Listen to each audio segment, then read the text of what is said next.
Ahora, esta persona, el padre Mujica, tiene un encanto particular y nos permite comprender qué pasó en los años 60 y 70 en el país. En primer lugar, es Sí. una persona que él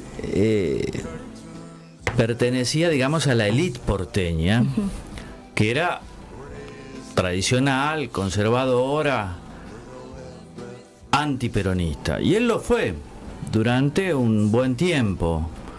Pero ya, claro, aparte sus características personales, una persona muy simpática, muy apasionada, con un gran sentido del humor.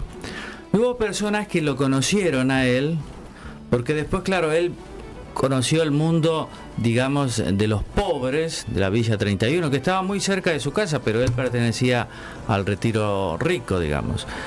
Y además se fue haciendo peronista. Pero no era que se hizo peronista y después se peleó con la familia. Al contrario, seguía manteniendo un buen vínculo porque era una persona que podía transitar distintos mundos. Y eso es muy interesante en una época en donde estamos acostumbrados a la grieta y nos peleamos por cualquier cosa, por ejemplo por política, que para mí es cualquier cosa, pelearse por política.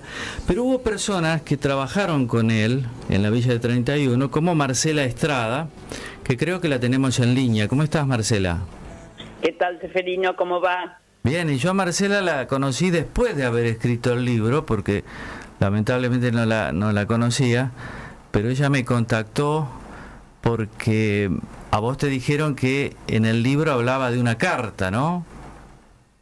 No, es más, a mí me mandaron, una de mis hermanas, una nota de toda la carta entera publicada y me produjo un desconcierto enorme.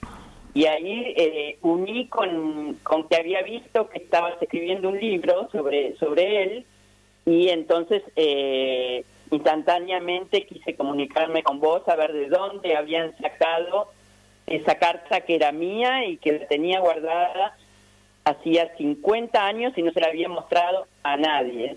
Siempre considerando que era como un documento histórico que tenía, pero no había llegado el momento de mostrárselo, de mostrarlo, de publicarlo. Yo no lo hice. Resultó que era una copia que apareció de mi carta. Yo no sabía ni que la existencia de una copia. Claro, porque es una Así carta que fue muy desconcertante. es escrita, está escrita prolijamente a máquina.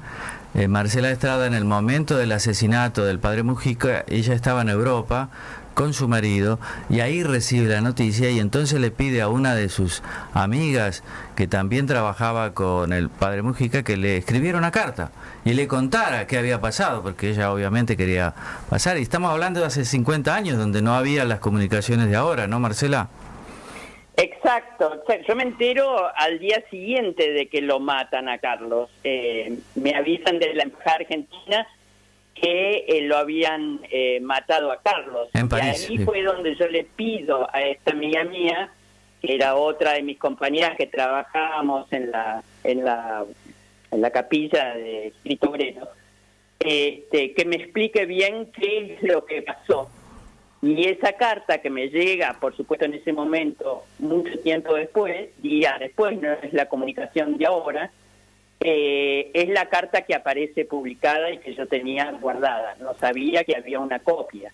Claro, imaginen ustedes la sorpresa de Marcela Estrada cuando dice: ¿y quién tomó mi carta si la carta la tengo yo guardada entre mis recuerdos? Pero claro, era una carta que se ve que la autora hizo una copia y esa copia después trascendió, apareció en el sitio El cohete a la luna de Horacio Berbisky, y yo la tomé de ahí porque está tan bien narrado cómo fue el crimen y la sorpresa de la señora María del Carmen Artero, que acompañaba al padre, al cura, y narra lo que pasó en primera persona, de una manera con una gran honestidad, ¿verdad? Y detalle por detalle, Claro. ¿viste? Sí. Ahora, me imagino tu sorpresa y después eso de recuperar la memoria de un ser querido que vos y yo diría todos los que lo conocieron nunca olvidaron al padre Mujica, ¿no? No, fue una persona realmente de una personalidad brillante, ¿no? y como yo digo, de muchísimo amor. A mí me da bronca cuando lo clasifican dentro de un partido político, el que fuera, no me importa. Carlos iba mucho más allá de la política, independiente de que era peronista, por supuesto que sí, pero no, su móvil nunca fue un móvil político lo que lo hizo trabajar como trabajaba. Eso es importante, me parece que decís, porque él era sobre todo un cura.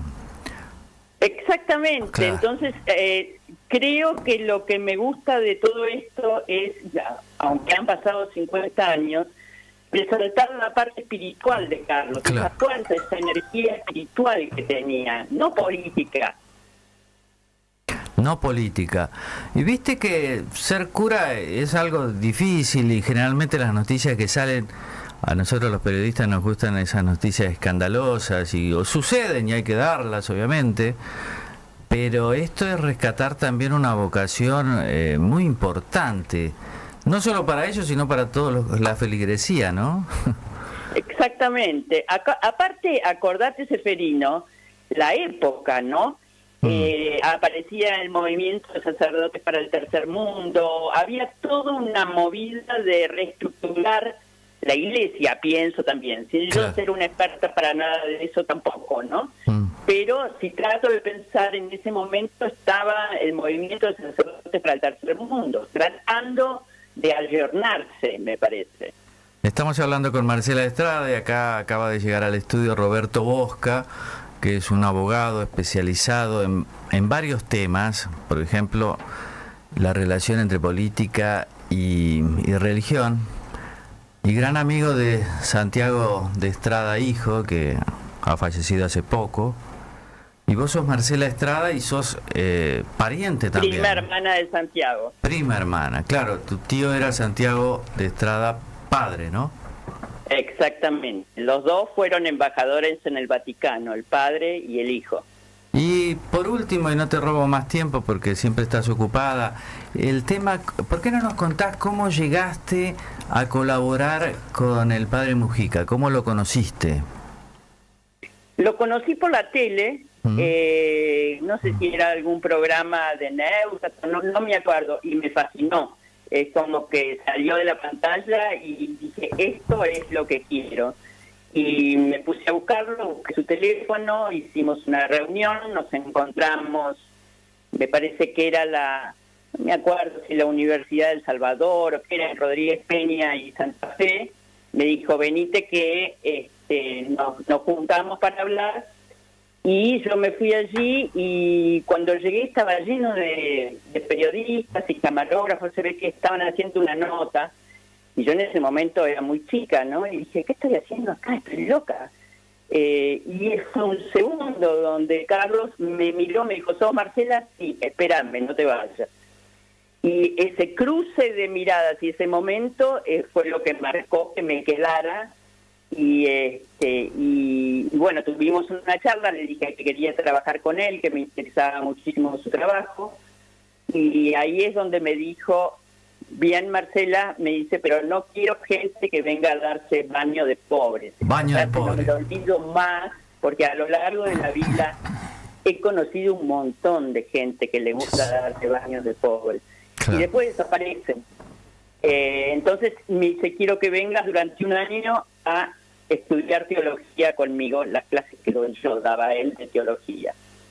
Y así fue, durante un año estuve yendo a teología y después empecé a trabajar en el barrio, que iba 2, 3 veces por semana, nos juntábamos allá, teníamos una guardería, teníamos un almacén.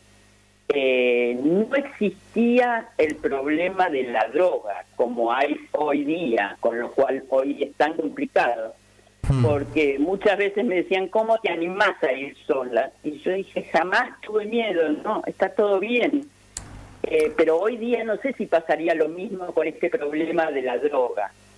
Y en aquel momento, ya te digo, teníamos guardería, almacén, roperito con ropa, hacíamos los documentos, buscábamos hogares cuando no tenían dónde ir.